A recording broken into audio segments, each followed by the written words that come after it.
Assuming that everybody does, we can get started. What I'm going to do for about the next half hour, I got a full half hour of discussion, is talk about getting a business valuation report through the IRS. What I'll do is, for the most part, I'll answer questions at the end because I don't want to hang people up any longer than necessary. But if you have a question and you want to send it through via chat, for those that are on the phone line, send it through via chat. Otherwise, what I'll do is I'll open it up for actual questions once we're done with the chat itself. Let's first talk a little bit about the IRS return selection, for audits. A lot of people don't realize that, when you're dealing in the estate and gift area, all returns are screened in the Cincinnati office. And, historically, depending on where the decedent lived or where the taxpayer lived, used to determine where the returns went for audit. Returns now can be sent anywhere in the United States for audit, depending on the workload of the local office. When it gets there, a second review is done by the local estate tax manager. And, that person could basically decide to dismiss it at that point or assign it to an estate tax attorney. And there's still an approval process that once the return is looked at, it can be accepted without audit and without an additional layer of scrutiny.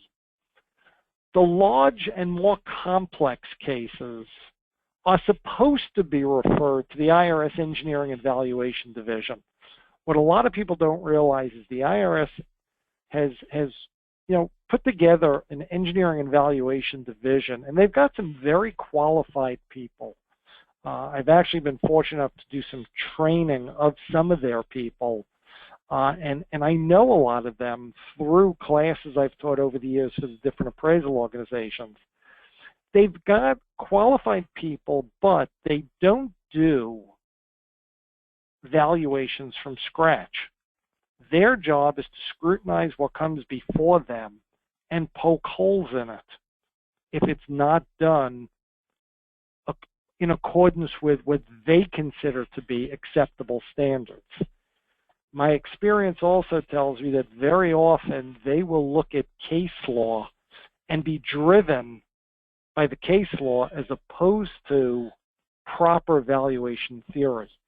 So it's something that when we're doing valuation work, we're always sensitive to the cases that involve certain issues. The question that comes up very often in valuation is, can I do a valuation or can I just do more of a calculation of value to attach to the estate or gift return? Now, these terms, valuation and calculation, have very definite meanings under different professional standards. As an accountant, as well as an accredited appraiser, I've got all types of standards that I have to follow. The American Institute of CPAs promulgates standards called SSVS1, Statement on Standards for Valuation Services, number 1. They distinguish between a valuation engagement and a calculation engagement. Being an accredited senior appraiser with the American Society of Appraisers, I've got to follow the Uniform Standards of Professional Appraisal Practice, known as USPAP. They distinguish between doing a full valuation and doing something less than a full valuation, which is defined in the scope of work section of a report. For estate and gift tax purposes, if you want to get a report through the IRS, you have to allow your business valuer to do a valuation assignment. A calculation will not cut it. A valuation assignment results in a conclusion of value. It allows me, the valuation analyst, to apply any of the valuation approaches and methods that I believe are appropriate under the circumstances. It's going to let me use my judgment to come up with the conclusion. A calculation assignment is really more of an agreed upon procedure assignment. It's really where the scope restrictions, and you tie the appraiser's hand. The client and the appraiser agree to skip certain steps. I get clients that own businesses that'll come to me and say, can you give me an idea what my business should sell for?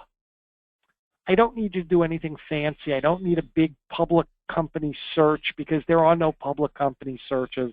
And I'll put together an engagement letter to do a calculation using an income approach to estimate the value of the business.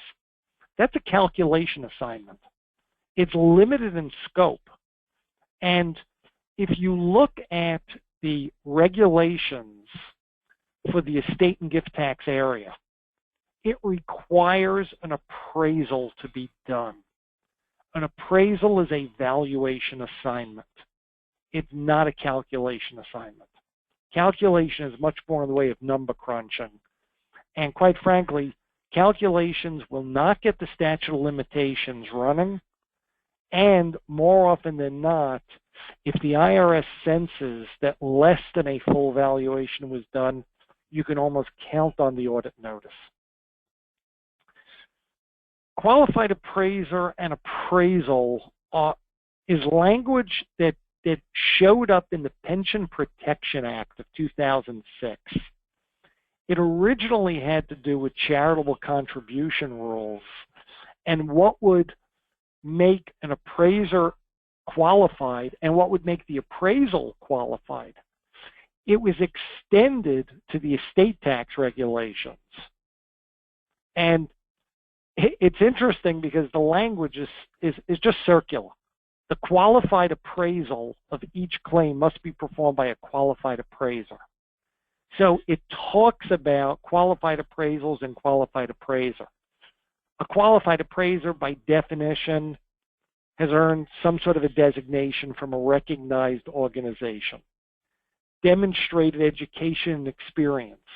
In order to get your designation with most of the credible organizations, you have to take a certain amount of education. You have to submit appraisal reports to a board of examiners to demonstrate competency.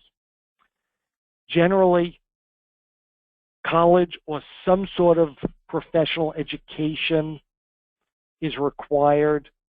And, you know, they say at least 2 years of experience in buying, selling, or valuing property. Most of the appraisal organizations, in order to get their top designations, you need at least 5 years experience. And quite frankly, with 5 years of experience doing business valuation, because businesses are so unique, in 5 years, you may never see the same type of a business twice, in which case, while you have some experience, it may be almost a new valuation every time. So even 5 years is not a lot of experience. Then we have a qualified appraisal. It's considered to be a qualified appraisal if it's done by a qualified appraiser in accordance with generally accepted appraisal standards. And for the most part, generally accepted appraisal standards are consistent with USPAP. USPAP is a set of rules that were promulgated by the Appraisal Foundation, which is the group that came out about 1987. It came out in existence because of the savings and loan bailout provisions. The Appraisal Foundation they set up all the rules to regulate the real estate appraisers. They promulgated the Uniform Standards of Professional Appraisal Practice, which appraisers should follow. It's motherhood and apple pie to follow them. It basically says, do your job properly and make sure it's communicated in a fashion that's not misleading to the public. When we look at IRS regulations, the adequate disclosure rules, and I only have a small piece of it up here because the regs go on and on and on in this area. But it talks about adequate disclosure if the return properly gives you a description of the methods used to determine fair market value, financial data, adjustments made, restrictions on the transferred property, description of discounts. These are, think about the big ticket items that are part of estate and gift taxation. What the rules basically say is attach an appraisal report and make sure that appraisal report lays everything out. There are a lot of clients that don't want to pay to have an appraiser do a very detailed report. What you have to always keep in mind is with the number of potential people that are going to review that report before it's accepted, in some instances, having more detail gives you a better chance of getting it through the process. I do a lot of litigation work, and I'm all for the notion that less is more. Except when you're dealing with reports before taxing authorities, my experience is you want to put as much as you can into the report. First of all, if it ever gets to tax court, the expert report is the direct examination. So from that standpoint, if it's not in the report, the court won't even consider it. And that's one of the reasons why we have some of the really bad decisions that come out of the tax court, because they can only rule on what's in front of them. And if it wasn't properly explained in the report, the judges can't consider it. The adequate disclosure rules basically can tell you whether or not the statute of limitations is going to start to run. You file a gift tax return, you want that statute of limitations to run so that it doesn't end up back in your estate after the decedent dies. So from that standpoint, you really need to make sure that the reports you're getting really lay out all of this information. In the adequate disclosure regs, again, it basically talks about the donor submitting an appraisal. It's got to be prepared by an appraiser who basically meets the adequate disclosure requirements. So even in the regs, the Pension Protection Act comes out, and it basically says you've got to make sure that you're dealing with qualified people. What areas might trigger an audit? Discounts are always high on the list. The IRS does not like discounts. They do everything they can to fight them. They've done a lot of internal papers that basically say, here are all the things that are wrong with the discounts. And quite frankly, because they've become more educated and because the judges have become more educated over the years, what they're learning is that a lot of the data that appraisers are using to support their valuations, especially in the discount area, the data is pretty sketchy at best. For a discount for lack of marketability, we talk about restricted stock studies. We talk about these pre-IPO studies. The fact is, when you look at the restricted stock studies and you really take them apart, the underlying data in a lot of them is really pretty poor. From a statistical standpoint, the conclusions reached aren't really statistically solid. And they realize that. And they're now using it more and more against the taxpayers, saying, look, your expert may have quoted these things, but tell me how it's relevant to your valuation. We've done our own restricted stock study. We ourselves say the data is not conclusive, and that's part of the problem. So you have to look for ways to value it without lots of discounts. Standard of value. If you stray from fair market value, you can count on an audit. Fair market value is built into the law. The code and regs are clear that fair market value is what has to be considered. That's that hypothetical willing buyer, willing seller with no compulsion to buy or sell and both being reasonable. It's a utopian concept because I myself have never seen a real transaction where there aren't things, skeletons in the closet. Somebody always doesn't know about something, but we're making believe that everybody is acting rational and honestly. Tax affecting, the big issue with pass-through entities. We've started with the estate of Gross, Wall, Heck, Adams, there are Dallas, there are a bunch of them that came up through the ranks after that of tax affecting S-corps and pass-through entities. The IRS's position is the tax court made it pretty clear that you shouldn't tax affect, but really if you look at the opinion, the tax court left the door open, basically saying it depends on the facts and circumstances. As an appraiser, I'm looking at facts and circumstances. If you don't write a good report, you can't explain why tax affecting may or may not be appropriate under a certain set of circumstances.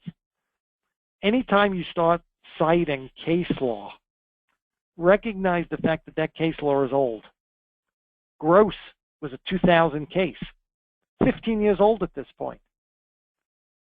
Everybody keeps quoting it, but nobody's recognized the fact that there's a lot of new empirical data out there. There's a lot of new literature out there supporting theory. And the appraiser needs to address it properly. But it will trigger an audit because the service's position is pretty hard and fast that they don't like it. Factual errors. If it's an obvious factual error, it can trigger an audit. Valuation and analytical errors, documentation errors, sloppy work leads to an audit. The fact is, the service is going to review this. They want to know that the reports are well put together. And you, as the user of a report, want to review it. You don't want to just attach it blindly without looking at it to make sure that there are no factual errors.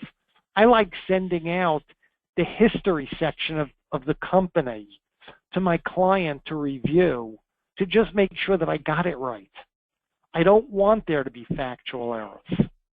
Valuation errors, that's my bailiwick. I've got to make sure that I've done the correct valuation methodologies, I've applied them right, I'm consistent with theory. I like to cite other appraisal experts, other textbooks to show this is the way that we should be doing these things. Here's what the literature says, here's what we've done, therefore we're consistent.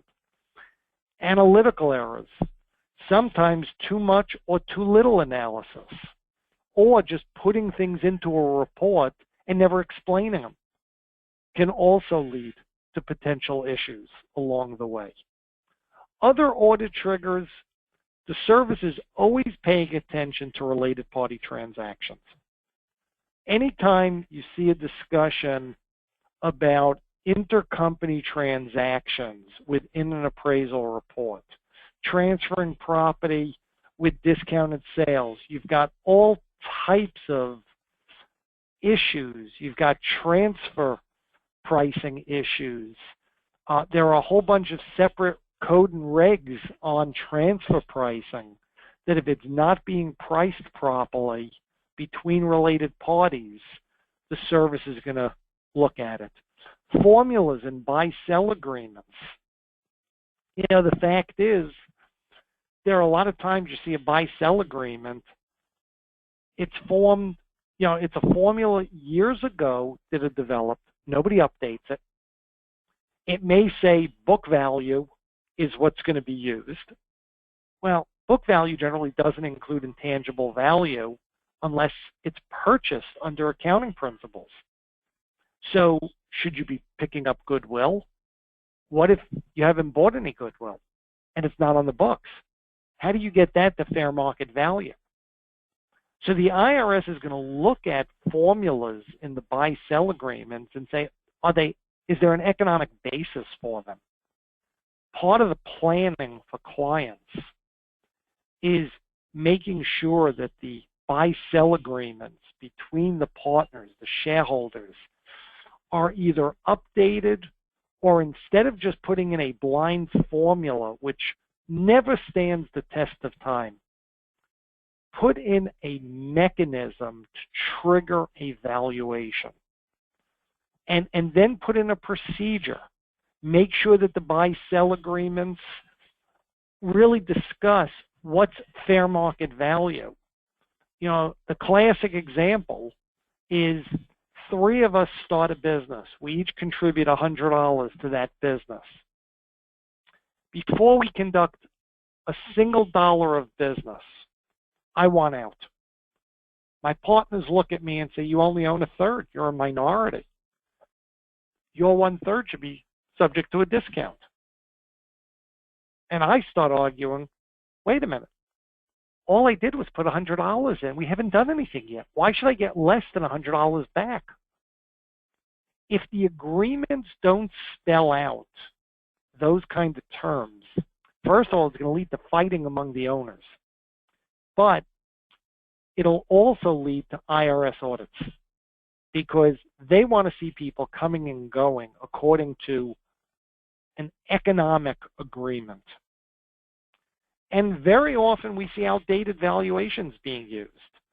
You know, I had one instance where I valued for a husband's estate. The wife died a year later, and the attorney, rather than having us update our valuation, decided to use our original report. Besides the fact that our engagement letter said you shouldn't do that, but he did anyhow, and sure enough, he got audited. The estate was audited because it was an outdated valuation. So, you know, outdated valuations are just as bad as not doing one. Common errors in business valuation reports, and I've been doing this now for a little over 30 years, and I've estimated that I've been involved in somewhere between 2,000 and 3,000 valuations in my career. I've seen more mistakes being made in reports, and those mistakes very often deal with the wrong definition of value. Certainly for estate and gift, it has to be fair market value. You have to assume the hypothetical buyer and seller.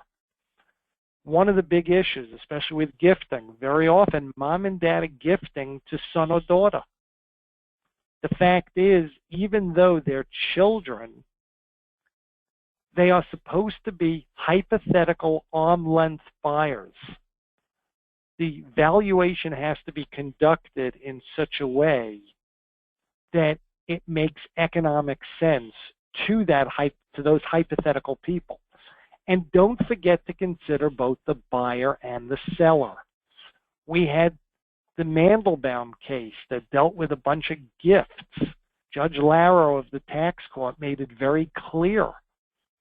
You can't just look at the buyer and say the buyer would discount the heck out of this. You've got to look at the seller and say, but wait a minute, the seller's not going to let it go that cheaply. So you really have to look at both buyer and seller. Where it comes to the choice of the valuation method, most professional standards say the same thing to us, the valuers.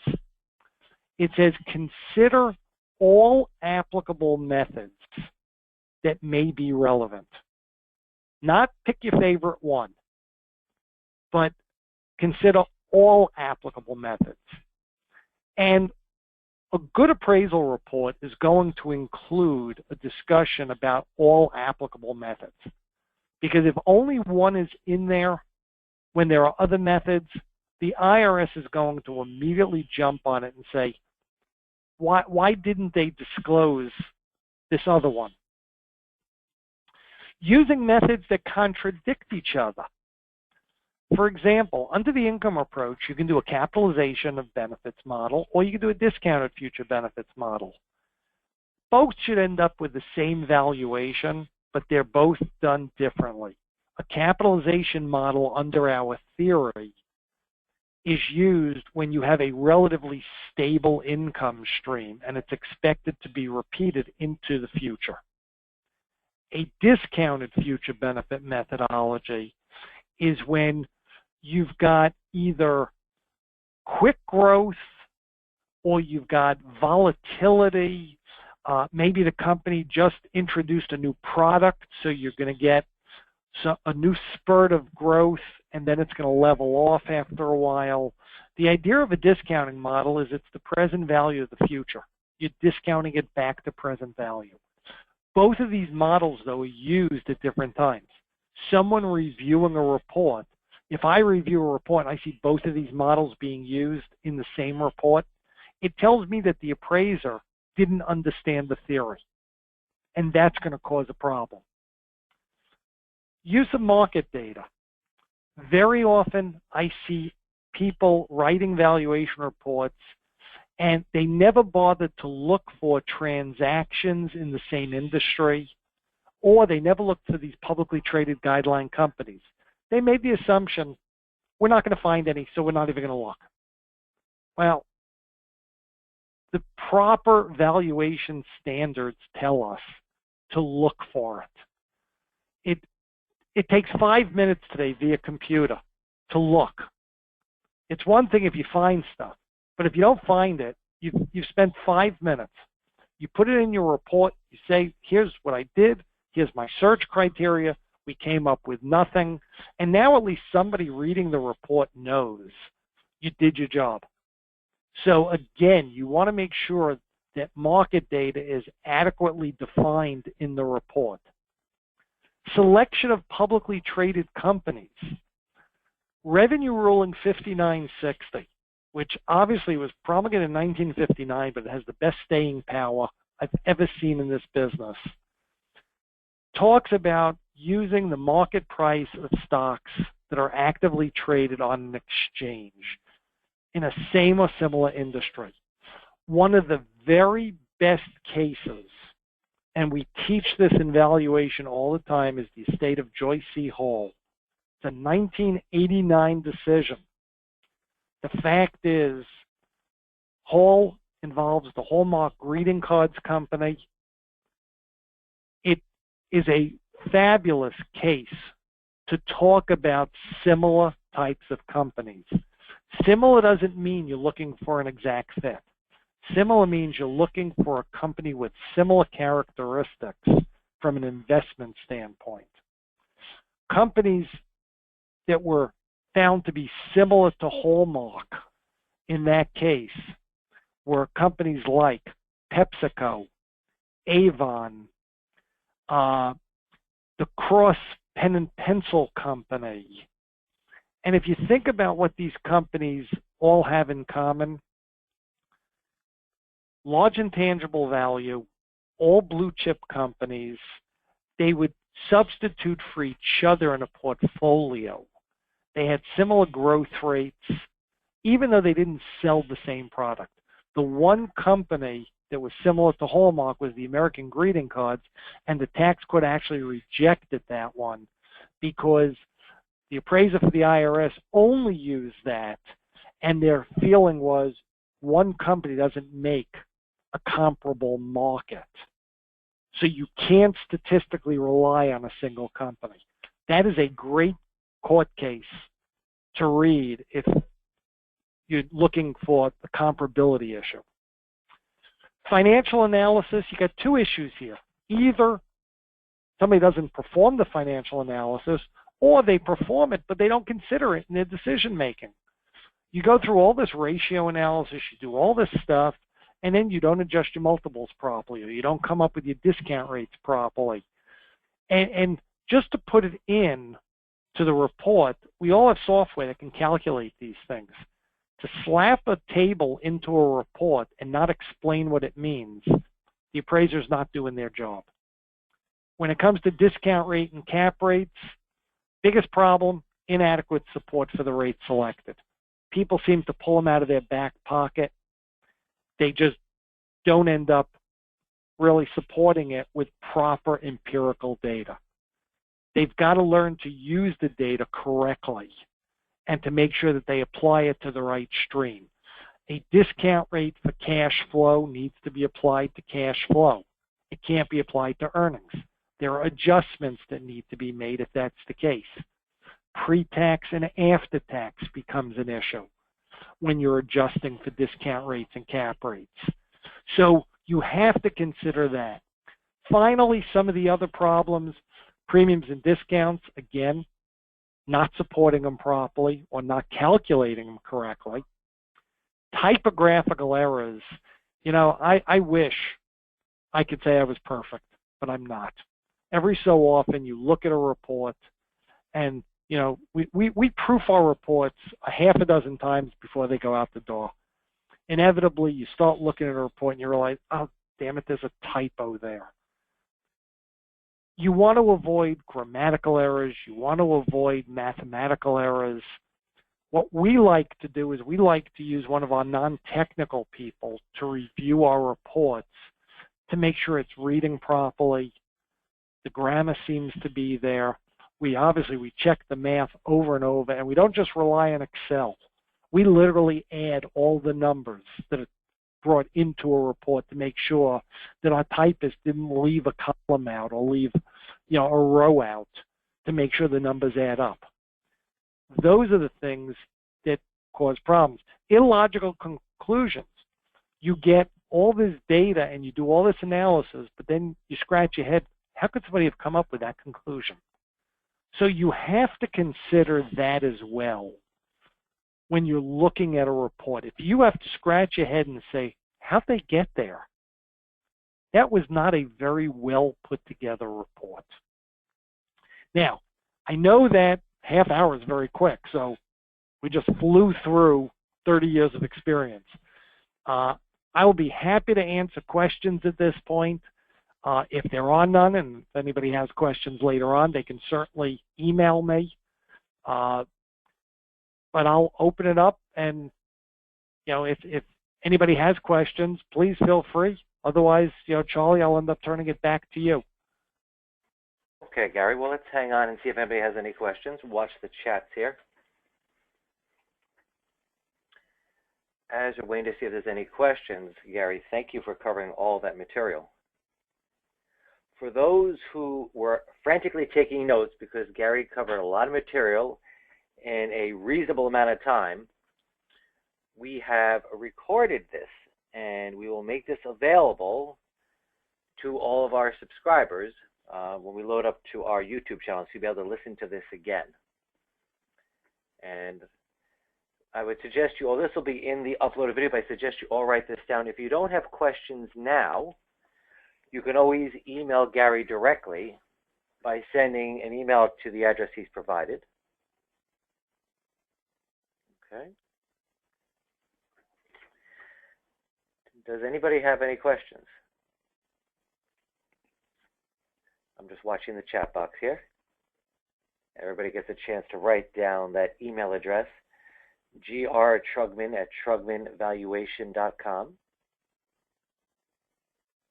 I thought I heard somebody ask a question, Charlie. Okay. Before. Sure, I'm listening. Did someone have a question? Let me do it one more time. No. Okay. What I'm going to do then is change this over here.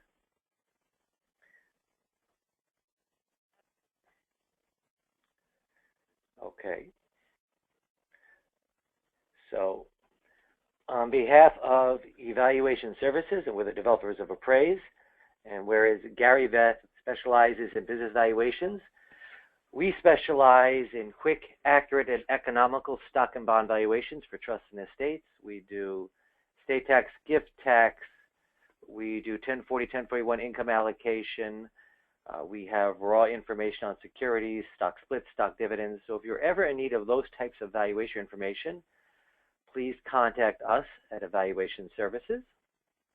Otherwise, we'd like to thank you for joining us today and look forward to you on a future webinar series. And you will be receiving from us within a few days a follow-up email with a survey just to get your perspective on how the day went, okay?